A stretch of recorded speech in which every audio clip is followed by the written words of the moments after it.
Ladies and gentlemen, there comes a moment in every life when the body whispers before it shouts. When you wake up one morning and realize that what used to feel like just getting older might actually be something else, something preventable, something within your control. And often, it begins with something so simple, so fundamental, that we overlook it completely: water. I want to talk to you tonight about hydration, not as a vague health tip, but as one of the most powerful biological levers you have for energy, blood flow, and vitality after the age of 60. Because staying hydrated at this stage of life isn't just about drinking water, it's about restoring the rhythm of life itself. I remember meeting a woman named Helen, 72 years old, retired schoolteacher, full of humor and compassion. But when I met her, she was tired all the time. She said, "I just don't feel like me anymore." Her doctor had checked her heart, her thyroid, her blood sugar. Everything was normal. But when I looked at her, I saw the subtle signs: dry skin, dizziness when standing up, restless sleep, and a faint confusion she couldn't quite explain. What she didn't know was that her body had been running on a deficit for years. Not a calorie deficit, not a vitamin deficiency, but a water deficit. You see, after 60, your body's thirst signals start to fade. The brain's hypothalamus, the control center that tells you you're thirsty, becomes less sensitive. So even when your body needs water, your brain doesn't always send the alert. It's like the low fuel light in your car has stopped working. You keep driving, unaware that you're running on empty. And that emptiness shows up everywhere. In your energy, your memory, your circulation. Water isn't just a drink, it's the medium in which life itself happens. Every thought, every heartbeat, every breath, all rely on it. Let me take you inside the body for a moment. Imagine your blood vessels as a vast network of rivers, about 60,000 miles of them. Your heart is the pump that keeps the current flowing. But when you're even slightly dehydrated, that blood becomes thicker, more viscous. It's like trying to push syrup through a straw. The heart has to work harder. Blood pressure rises, circulation slows. The tiny capillaries that feed your brain, your muscles, your skin, they struggle to deliver oxygen. What happens next? Fatigue, mental fog, cold hands and feet, and sometimes even those sudden dizzy spells you blame on just standing up too fast. Hydration is not just about water. It's about blood flow. And blood flow is energy. I once treated a man named David, 68, who came to me convinced something was wrong with his heart. He'd stopped golfing because walking even 9 holes left him exhausted. His blood tests were fine, his EKG looked decent. But when we dug deeper, I noticed something remarkable. He was drinking maybe 2 small cups of water a day. Coffee in the morning, a little tea at night, and that was it. His cells were starved of hydration. I asked him to start with one simple rule: 1 full glass of water before every meal and 1 before every walk. Within 3 weeks, he called me laughing. "Doc," he said, "I didn't change my diet. I didn't start lifting weights. But I feel 20 years younger." That wasn't a miracle. It was physiology. When you hydrate properly, your blood flows better. When blood flows better, oxygen and nutrients reach every organ more efficiently. Your mitochondria, the tiny power plants inside your cells, start working optimally again. And that's when the magic happens: energy returns, muscles recover faster, memory sharpens, and even your mood lifts. Now, here's something fascinating from neuroscience. Your brain, though it makes up only about 2% of your body weight, consumes 20% of your body's energy, and it's made of nearly 75% water. That means hydration isn't just physical, it's deeply cognitive. Even a 2% drop in hydration can impair attention, memory, and reaction time. Think about that. You could be sitting at the kitchen table, feeling forgetful or sluggish, and it might not be your age. It might just be your cells crying out for water. I remember an elderly patient named Evelyn who used to misplace her keys, forget appointments, and worry she was losing her mind. Her daughter was terrified she was showing signs of dementia. But when I checked her labs, I saw mild dehydration. We adjusted her hydration routine, slowly, mindfully, adding not just water, but electrolyte-rich fluids, soups, herbal teas. 2 months later, she told me, with tears in her eyes, "I feel clear again. My mind feels like mine." Hydration had given her her mind back. But the story goes even deeper. As we age, our blood vessels lose flexibility. They become stiffer, a process called vascular aging. That stiffness reduces blood flow, raises blood pressure, and increases the risk of heart disease and stroke. Now, here's the part that amazes me. Chronic mild dehydration accelerates that stiffening. When your blood is thicker, your vessels constrict to maintain pressure. Over time, they adapt by becoming less elastic. It's like taking a garden hose and leaving it out in the sun for too long. It loses its give. But here's the good news. Rehydration can reverse some of that effect. When you restore fluid balance, your vessels relax, your blood pressure can normalize, and circulation improves. I've seen older adults whose skin color, warmth, and even complexion changed within weeks of restoring hydration. Their fingers stopped feeling cold. Their faces looked brighter, more alive. Why? Because circulation is the river of life, and hydration keeps that river flowing. And yet, we underestimate it. We think energy comes from food, or sleep, or supplements. And yes, those matter. But water is the silent partner of every biological process. You can survive for weeks without food, but only days without water. And yet, many people over 60 are chronically dehydrated, not dangerously enough to end up in a hospital, but just enough to live in a constant state of low vitality. One of the biggest myths I hear is, if I'm not thirsty, I must be fine. But as we discussed, thirst becomes unreliable with age. The body adapts subtly by conserving fluid, reducing sweat, slowing metabolism, and all of that can make you feel sluggish without realizing why. The other myth is, I drink coffee, tea, or juice. That's enough. But caffeine and alcohol are diuretics. They make you lose more fluid. Sugary drinks pull water out of your cells through osmotic pressure. So, even as you drink, you may be dehydrating yourself. Here's another angle people rarely talk about: the link between hydration and blood sugar control. When you're dehydrated, your blood becomes more concentrated and glucose levels appear higher. Your kidneys, trying to balance things, reabsorb more sugar. That's why dehydration can worsen or even trigger insulin resistance in some people.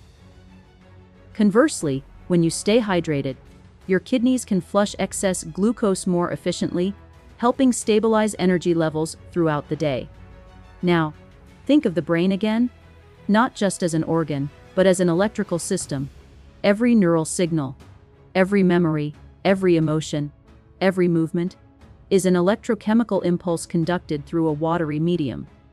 If that medium thickens, signals slow down. You may find yourself searching for words, forgetting names, losing focus mid-conversation. But when the brain is well hydrated, those signals travel smoothly, faster, cleaner, sharper. It's like tuning a radio. Hydration reduces the static. I often tell audiences that water is not just a drink, it's a message. It tells your body, you are safe. You are supported. You can function fully again. Because the act of hydrating isn't just physical. It's symbolic. You're giving your cells permission to wake up. I once gave this talk to a group of retired engineers, and one gentleman came up afterward. He said, "I've been an engineer all my life. I understand systems. I just never realized my own system was running on low fluid." He'd been feeling chronically dizzy and forgetful. After following a simple hydration protocol, 8 to 10 glasses a day, spaced through the day with some electrolytes and herbal teas, he came back 3 months later with better blood pressure, sharper focus, and a smile that hadn't been there before. "It's like oiling an engine," he said. "Everything runs smoother." Exactly. Because water isn't just about quenching thirst. It's about flow. And flow is life. When you think about aging gracefully, what comes to mind? Strength, independence, mental clarity, all of those depend on circulation, the delivery of oxygen and nutrients, the removal of waste, the health of your microvessels and cells. And circulation depends profoundly on hydration. Let me share something striking from cardiovascular research. In older adults, even mild dehydration can increase blood viscosity by up to 10%. That might not sound like much, but it can significantly raise the workload on your heart. Equivalent to climbing an extra flight of stairs every minute of every day. Imagine your heart doing that quietly, relentlessly, for years.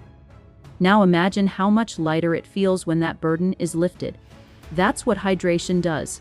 It's also why staying hydrated can literally reduce the risk of heart attack and stroke. Studies have shown that people who maintain consistent hydration, measured by urine concentration and serum sodium, have lower rates of vascular disease. Because when the blood is fluid, the flow is smooth, the pressure stable, and the vessel walls less stressed. And here's the beautiful part, it's never too late to start. The body responds astonishingly fast to rehydration. Within days, your plasma volume expands, your cells regain elasticity, and your brain perfusion improves. Within weeks, you feel more alert, sleep better, and move with ease. Within months, your cardiovascular system literally remodels, becoming more resilient. Now, you may be wondering, how much is enough? That's a nuanced question, and it depends on your body size, diet, activity, and environment. But as a general guide, most adults over 60 should aim for about 2 to 2.5 liters a day, roughly 8 to 10 glasses, with a mix of water, soups, and hydrating foods like cucumbers, oranges, berries, and watermelon. Yet it's not just the amount, it's the rhythm. Drinking large amounts at once can overwhelm your system. Sipping steadily through the day keeps your cells balanced. Think of your body as a sponge. You want it gently moist, not flooded or parched. I encourage people to make hydration a ritual, not a chore. A glass upon waking, to awaken your metabolism. One before each meal, to support digestion. One mid-afternoon, when energy naturally dips. One before bed.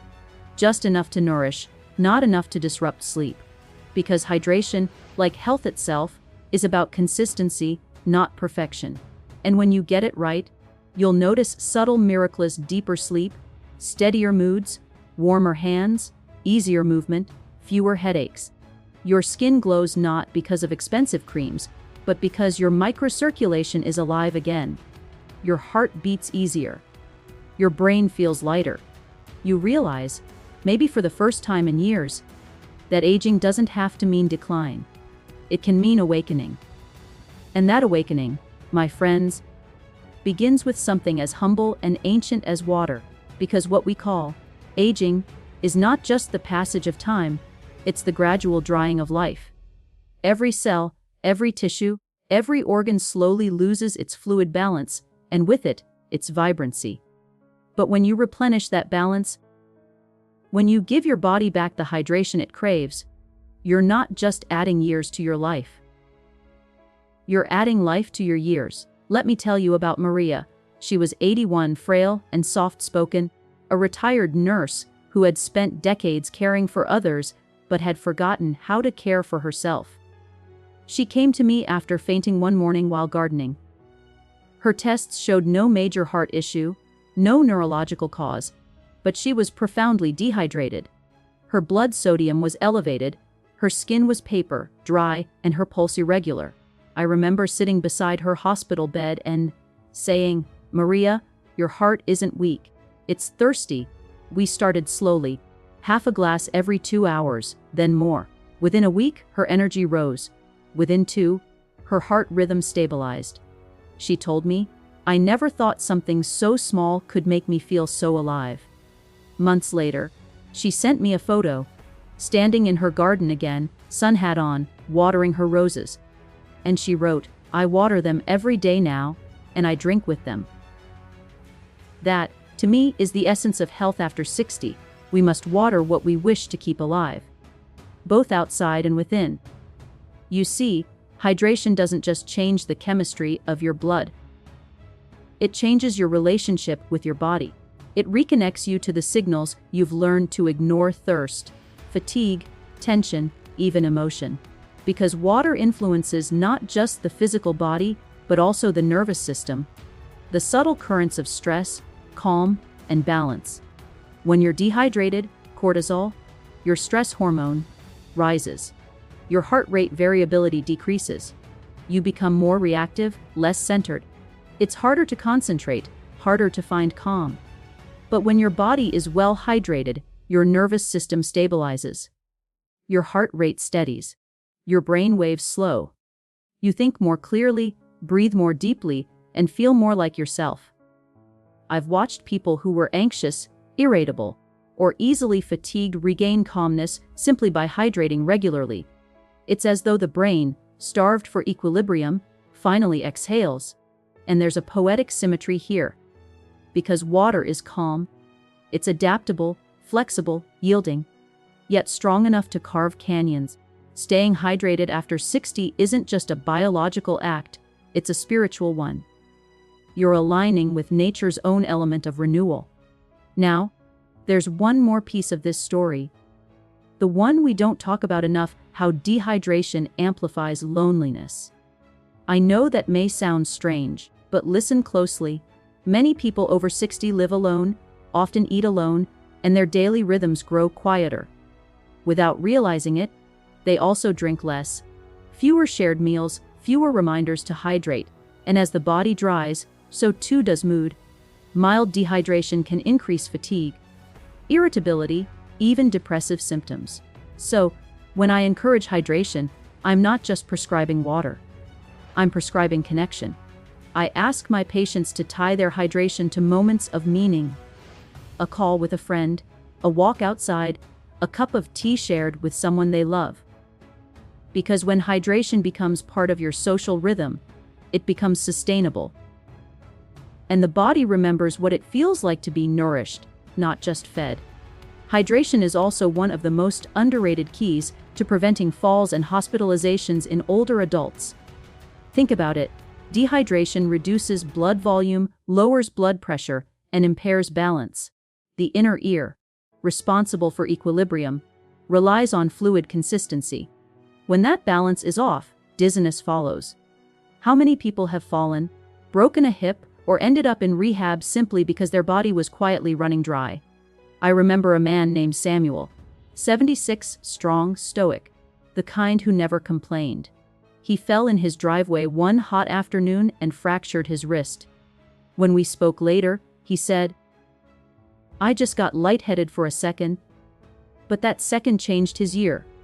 He was dehydrated, with thickened blood and sluggish circulation. We rebuilt his hydration plan, water broth, and mineral support, and his recovery was remarkable. He told me, I used to think water was for the young. Now I know it's what keeps me young." And he was right. When I look at my older patients, the ones who age gracefully, energetically, they all share one thing: they keep their internal rivers flowing. They move, they breathe deeply, they hydrate consistently. They don't treat water as an afterthought, but as a lifeline, and their bodies reward them with sharper thinking, stronger hearts, and clearer skin. There's one study I often cite, conducted over 25 years, tracking middle-aged adults into their 70s. Those who maintained optimal hydration markers had a significantly lower risk of developing chronic diseases, including heart failure and dementia. Think about that. Something as simple as water, not a drug, not a supplement, influencing the most feared illnesses of aging. So, when people ask me, what's the one change I can make to feel more alive after 60? I tell them, start with hydration. Because it's not just water. It's flow, clarity, connection, and renewal. Let me paint a picture. Imagine waking up tomorrow morning. You sit at the edge of your bed, take a slow breath, and instead of reaching for your phone or coffee, you reach for a tall glass of water. You sip it slowly, letting it touch every corner of your awareness. You feel your body wake up, your brain clear, your heart steady. You're not rushing, you're replenishing. Now imagine that same ritual repeated every day for a month. Your circulation improves, your energy lifts, your digestion smooths out, your thoughts sharpen. You start moving with ease again. You sleep deeper. You laugh more freely. People look at you and say, "You seem lighter." But what they're really noticing is the return of flow, the current of vitality that was always inside you, waiting to move again. That is the power of hydration. I once stood in front of a large audience, much like this one, and I asked, "How many of you have ever felt tired for no reason?" Nearly every hand went up. Then I asked, "How many of you reached for coffee, sugar, or supplements to fix it?" Again, nearly every hand. And then I said, "How many of you reached for water?" Only a few. And yet, in that moment, I could see realization wash across faces. The awareness that perhaps the solution had always been there, hidden in plain sight. The truth is, your body isn't asking for more fuel, it's asking for better flow. We live in a world where complexity sells, where every magazine and commercial promises the next breakthrough pill or powder. But sometimes, the real breakthroughs are ancient, quiet, and free. Water doesn't need marketing. It doesn't come in designer bottles. It's the same element that shaped the earth, the same that runs through your veins right now. And it's waiting for you to remember it. So tonight, I invite you to make a small, sacred promise to yourself to listen to your body's whispers again. To pause each day and ask, "Have I watered my life today?"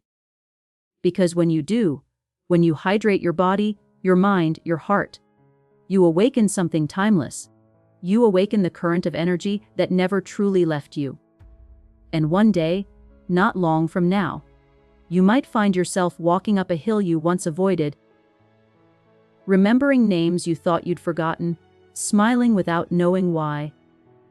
And you'll realize that it wasn't a miracle. It was biology responding to care. It was your blood flowing freely again, your heart beating easily again, your brain thinking clearly again, your spirit hydrated, alive, and luminous again. So, let's raise our glasses tonight, not in celebration of what we've lost, but of what we can still regain, to the miracle within us, to the rivers that run through us, to life itself. Because after 60, hydration isn't just about surviving. It's about remembering how to flow. Thank you.